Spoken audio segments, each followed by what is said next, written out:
Chapter 8. And God remembered Noah, and every living thing, and all the cattle that was with him in the ark. And God made a wind to pass over the earth, and the waters assuaged.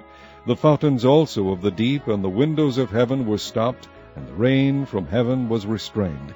And the waters returned from off the earth continually, and after the end of the 150 days the waters were abated. And the ark rested in the 7th month, on the 17th day of the month, upon the mountains of Ararat. And the waters decreased continually until the 10th month. In the 10th month, on the 1st day of the month, were the tops of the mountains seen. And it came to pass at the end of 40 days that Noah opened the window of the ark which he had made. And he sent forth a raven, which went forth to and fro until the waters were dried up from off the earth. Also he sent forth a dove from him to see if the waters were abated from off the face of the ground. But the dove found no rest for the sole of her foot, and she returned unto him into the ark, for the waters were on the face of the whole earth. Then he put forth his hand, and took her, and pulled her in unto him into the ark. And he stayed yet other 7 days, and again he sent forth the dove out of the ark. And the dove came in to him in the evening, and lo, in her mouth was an olive leaf plucked off.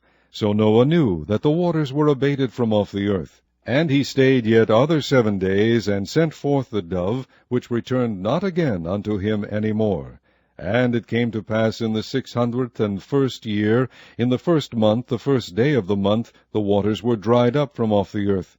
And Noah removed the covering of the ark, and looked, and behold, the face of the ground was dry. And in the 2nd month, on the 7th and 20th day of the month, was the earth dried. And God spake unto Noah, saying, Go forth of the ark, thou, and thy wife, and thy sons wives with thee. Bring forth with thee every living thing that is with thee, of all flesh, both of fowl, and of cattle, and of every creeping thing that creepeth upon the earth, that they may breed abundantly in the earth, and be fruitful, and multiply upon the earth.